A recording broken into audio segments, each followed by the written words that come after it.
이 아침에도 주님 전에 나와서 말씀에 의하여 기도하기를 즐겨하시는 여러분들에게 풍성하신 하나님의 은혜와 위로하심이 말씀 중에 기도 중에 충만히 임할 수 있기를 주님의 이름으로 축원합니다. 우리가 이사야 66장 전장의 말씀을 우리가 이렇게 분석을 해보면 히스기야의 그 발병과 그리고 히스기야가 이 바벨론의 모로독 바라단과의 그 일로 인하여 책망을 받는 그 38장 39장 말씀을 제외해서 1장부터 37장까지는 주로 이스라엘 민족들이 또 남쪽 유다가 하나님의 범죄함을 인하여 이제 나라가 망할 것에 관한 경고와 그리고 심판에 관하여 계속 책망의 말씀으로 이사야가 하나님으로부터 말씀을 받아서 저희들에게 회개를 촉구하는 그런 말씀으로 계속 이어지다가 이제 40장부터는 이사야서의 이 전하는 말씀에 이것이 완전히 달라집니다. 그래서 이 주경신학자 중에서 자유주의론적 입장을 취하는 학자들은 이사야서가 두 사람이 두 사람이 이사야서를 기록하였다 말할 정도로 1장부터 이 37장의 내용과 40장부터 마지막 66장의 내용과는 완전히 달라집니다. 40장 이후의 말씀은 하나님께서 심판 이후에 있을 하나님의 남은 자, 택한 자들을 향하여 위로하시고 격려하시고 축복하시는 말씀으로 계속 66장까지 이어지는 것을 우리가 보게 됩니다. 그래서 이 40장 이후의 말씀은 우리가 세 가지로 말씀할 수 있는데, 첫 번째는 이스라엘 민족이 이제 바벨론의 포로가 되어서 70년 동안 바벨론에서 하나님의 심판으로 인한 굴욕을 겪다가 저들을 다시 하나님이 회복시키셔서 이스라엘로 귀환하는 그 축복에 관한 노래가 될 수도 있고, 그리고 또 우리 예수님께서 이 땅에 오셔서 이제 이방인들을 향한, 전 세계적으로 향한 하나님의 축복의 회복을 이제 노래하고 계시하는 그런 예언서일 수도 있고, 또 장차 예수님 이 땅에 재림하셔서 우리가 공중에서 혼인잔치를 겪은 이후에 이제 우리가 이 땅에서 1000년 동안 예수님과 더불어 왕노릇하는 거기에 관한 노래가 이 40장에서부터 66장까지 계속 이어진다, 그렇게 해석을 할 수가 있을 것입니다. 40장 1절에서 이 9절까지의 말씀 속에서 하나님이 우리에게 기대하시는 사명감이 무엇이냐, 우리가 하나님께서 왜 우리를 택하셨느냐, 왜 하나님이 우리에게 그리스도 예수로 인하여 구속의 은총을 허락하시고 주님의 교회를 세워주신 주님의 몸된 교회에서 주신 은혜와 달란트대로 우리가 하나님의 일들을 감당하게 하시는 그 목적이 무엇이냐. 여러분, 왜 우리가 목사가 되고 우리가 장로가 되고 집사가 되고 권사가 되느냐, 왜 우리가 교회의 여러 직분을 맡아서 수고하는 사명자의 삶을 살아가시게 하느냐, 그 이유가 무엇이냐. 1절에서 하나님의 위로하심을 선포하는 것이죠. 내 백성을 위로하라, 위로하라. 세상에 하나님의 은혜가 끊어진 이후에 우리에게는 참된 위로가 없었습니다만, 예수님을 통하여 하나님의 말씀으로 인하여 위로를 주고 위로를 선포하는 위로자의 삶을 살아가라. 위로자의 삶을 살아가라. 위로자의 삶을 살아가기 위해서 구체적으로 우리가 어떤 모습으로 살아가야 될 것인가. 3절에서 외치는 자의 소리의 사명을 감당해라. 외치는 자의 소리요. 외치는 자의 소리가 어떤 소리입니까? 여호와의 길을 예비하는 소리입니다. 광야에서, 사막에서 하나님의 대로를 평탄케 하는 겁니다. 다른 말로 하면 이 외치는 자라는 것은 예수 그리스도가 우리의 구주이심을 천하 만민에게 알게 하는 그 사명을 위해서 하나님께서 우리에게 예수를 믿게 하시고 교회의 직분자로 삼게 하셨다. 외치는 자의 소리를 감당해라. 외치는 자의 소리를 감당해라. 골짜기마다 도두어지고 산마다 언덕이 낮아지며 험한 곳이 평지가 되는 이 우리의 인생의 구비구비마다, 우리의 인생의 이 고비마다 예수 그리스도를 통하여 우리의 영혼의 앞날에 평탄케 되는 역사를 너희들도 누리라고 외치는 자의 소리를 감당해라. 두 번째로, 이사야가 하나님의 말씀을 통하여 우리에게 주시는 사명자의 삶은 어떤 삶입니까? 6절에 말하는 자의 소리여, 말하는 자의 소리에 감당해라. 무슨 말을 감당하랍니까? 우리 인생이 누구이냐에 관하여 알게 하라. 여러분, 우리의 인생은 어떤 존재입니까? 풀과 같은 존재이다. 아무리 내가 세상에서 유명하고 내가 아무리 능력이 많고 내가 참 이 세계적으로 유명하다 할지라도 모든 인생은 하나님 앞에서 볼 때는 풀과 같다. 왜 하나님께서 오늘 인생을 풀로 비교하시지요? 풀이란 것은 3월 봄에 피어나서 여러분 한여름에 그 풀의 푸르름을 얼마나 자랑합니까? 그렇게 싱싱하고 푸르르지만 가을이 지나서 이제 높새바람이 불기 시작하면, 찬바람이 불기 시작하면 언제 그랬던가 싶을 정도로 풀은 다 시들 수밖에 없다. 아무리 인생이 높고 강하고 우리가 천년만년 사는 것 같고 내게 참 다른 사람이 가지 못한 능력이 있다 할지라도 유한한 존재이다. 유한한 존재이다. 풀이 아무리 푸르름을 자랑해봤자, 여러분 길어봤자 6개월이다. 6개월이다. 우리 인생도 마찬가지다. 아무리 과학이 발달하고 아무리 이 세상의 모든 문명이 발달한다 할지라도 유한한 인생은 어디까지나 유한하다. 무한하신 하나님 앞에서 우리의 삶은 풀과 같은 존재임을 사람들에게 알게 말하는 사명을 감당해라. 말하는 사명을 감당해라.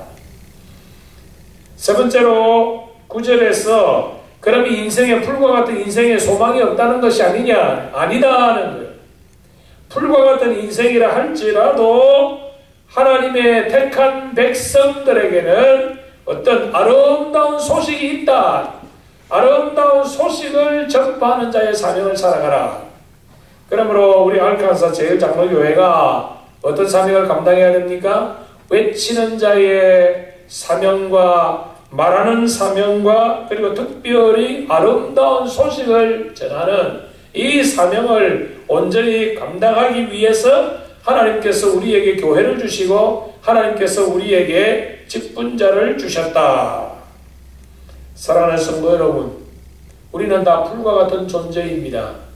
우리의 인생은 정말 골짜기 같고 우리의 인생은 산과 같고 우리의 인생은 험한 곳과 같지만은 우리가 외치는 자의 소리, 말하는 자의 소리, 시온의 아름다운 소식을 전하는 자의 그런 소식들로 인하여 우리의 인생이 골짜기가 도도해지고 높은 산이 낮아지고 여러분 이 험한 곳이 평지가 되는 축복을 우리가 이미 받았습니다. 우리만 받아서 우리만 누리는 것이 아니라 이 사명을 먼저 우리가 하나님의 은혜를 받았으니 우리도 하나님의 은혜를 전하는 사명자의 삶을 살아라. 왜 하나님만이 이러한 일을 감당할 수 있는지에 관하여 12절부터 우리가 섬기는 하나님이 어떤 하나님이신지를 분명히 깨달아라. 12절부터 여러분 17절까지 하나님의 하시는 일, 하나님의 전능하심, 하나님의 광대하심, 하나님의 영원하심을 계속하여 노래하고 있습니다. 그리고 난 이후에 이런 하나님임에도 불구하고 이런 하나님을 믿지 아니하는 이 무미한 인생들은 자기의 손으로 만들어 그것이 하나님이라 섬기지만은 그런 자들에게까지 너희들이 찾아가서 말하는 자의 소리를 외치는 시온의 아름다운 소식을 전하는 이 사명을 감당해라. 사랑하는 성도 여러분, 오늘 본문에 주신 핵심의 말씀이 26절의 말씀입니다. 너희는 눈을 높이 들어 누가 이 모든 것을 창조하였나 보라. 우리가 참 바쁘게 살아갑니다. 우리가 하루하루의 삶이 정말 마치 먹고 살기 위해서 바쁘게 살아가죠. 다람쥐 쳇바퀴 돌듯 우리가 참 살아가는 인생이 참 피곤하고 지치고 바삐 살아갑니다만은 하나님이 이런 바쁜 이 인생의 삶 가운데 하나님이 우리에게 원하시고 바라시는 소원이 무엇이냐? 26절에 있습니다. 너희는 눈을 높이 들어. 눈을 높이 들어라. 우리가 아브라함에 관하여 계속 말씀을 상고하는 가운데 아브라함이 자기의 사랑하는 조카 롯과 헤어진 이후에 제가 기력이 다 빠져버렸죠. 낙심하고 있을 때 하나님이 나타나셨습니다. 좌절하고 있는 아브라함에게 일어서라. 동서남북을 바라보라. 그리고 너가 바라보고 밟는 땅을 내가 너와 내 후손에게 다 주겠다. 여러분, 단순히 먹고 마시면 축복이 아니지요. 아브라함이 살아가야 될 목적이 무엇이냐에 관한 하나님께서 바른 제가 살아가야 될 그 인생의 의미를 바로 깨닫게 해주신다고 하면 오늘 26절의 말씀도 우리가 살아가는 존재의 의미에 관하여 말씀해주고 있죠. 너희는 눈을 높이 들어라. 높이 들어라. 누가 이 모든 것을 창조하였나 보라. 누가 나를 존재케 하고 누가 내가 살아가게 하고 내가 살아가는 이 존재의 의미를 누구로부터 우리가 받아 누리는 것을 깊이 깨달아라. 영적으로 고민하며 하나님을 찾아라 말씀합니다. 이 모든 것을 창조하였느냐 보라. 주께서는 수요대로 만상을 이끌어내시고 그들의 모든 이름을 부르시나니. 사랑하는 성도 여러분, 하나님께서 야곱을 부르신 야곱을 향하여 이스라엘을 칭하시고 야곱을 이스라엘을 칭하신 하나님께서 나의 사랑하는 자라는 여수른이라는 아름다운 이름을 주신 것처럼 오늘 하나님은 그 모든 이름을 부르신다고 말씀합니다. 이 아침에도 주님 전에 나와 예배하는 여러분 한 심령을 하나님이 기억하시고 여러분들의 이름을 부르시며 여러분들의 이름이 생명록에 기록이 되어서 오늘도 하나님 앞에서 기록된 여러분의 생명의 귀한 이름을 부르시며 아무개야 너는 내 것이다. 야곱아 너는 나의 것이라 불러주신 것처럼 이 아침에도 우리 한 사람 한 사람의 이름을 하나님이 불러주셔서 우리가 외치는 자로서의 우리가 또 소리를 내는 자로서의 아름다운 소식을 전하는 자로서의 사명을 감당하기를 하나님이 기대하고 계신다. 그런데 여러분, 우리가 하나님 이 사명을 감당하고자 할 때 기쁨과 즐거움으로 감당하지만 때로는 우리가 낙심할 때가 있습니다. 때로는 우리가 하나님 일을 감당할 때에 원치 아니하는 낙심과 원치 아니하는 섭섭함과 원치 아니하는 시험으로 인하여서 우리에게 주신 이 사명을 우리가 잊어버릴 때가 있습니다. 사랑하는 성도 여러분, 오늘 우리 하나님은 우리에게 위로자의 하나님이심을 다시 한번 일깨워주시면서 오늘 40장을 마감하고 있습니다. 야곱아 어찌하여 내가 말하며 이스라엘아 내가 이러기를 내 길은 여호와께 숨겨졌으며 내 송사는 내 하나님에게서 벗어난다 하느냐. 하나님이 내가 이렇게 어렵고 힘든데 내 기도를 들을지도 아니하시고 하나님 이런 축복을 주신다 하셨음에도 불구하고 나에게는 아직 이런 축복이 보이지도 아니하고 하나님이 정말 살아계신가 하는 그런 일이 있다 할지라도 우리는 힘들고 어렵고 괴로울 때에 우리가 살아가야 될 이유는 첫 번째로 하나님은 어떤 하나님입니까? 능력을 주시는 하나님이시다. 피곤한 자에게는 능력을 주신다.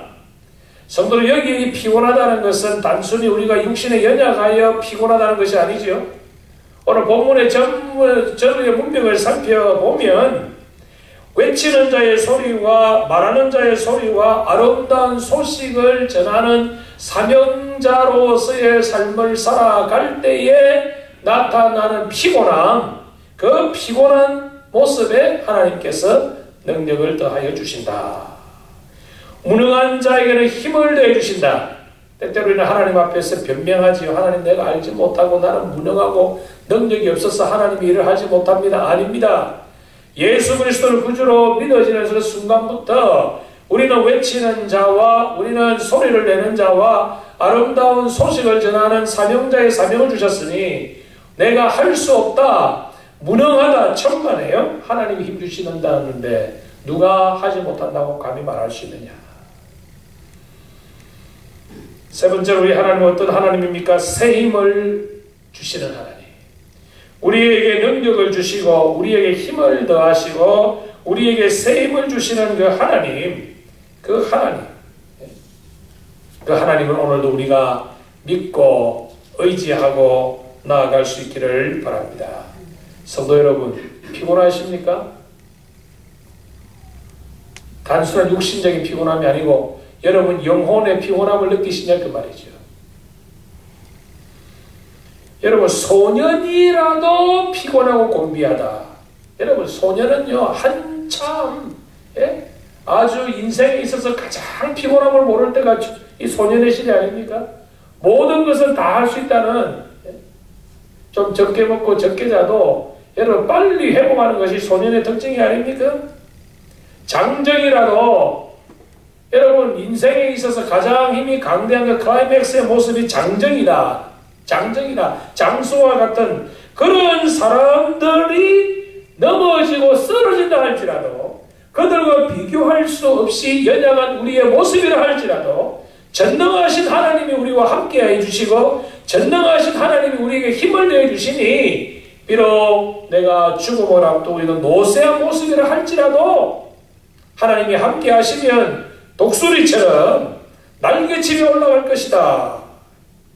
아무리 내가 피곤하고 연약한 모습이라 할지라도 주님을 의지하고 주신 사명을 내가 깨닫고 힘써 그 사명에 달려가면 곤비하지 않겠다. 쓰러지지 않겠다. 피곤하지 않겠다.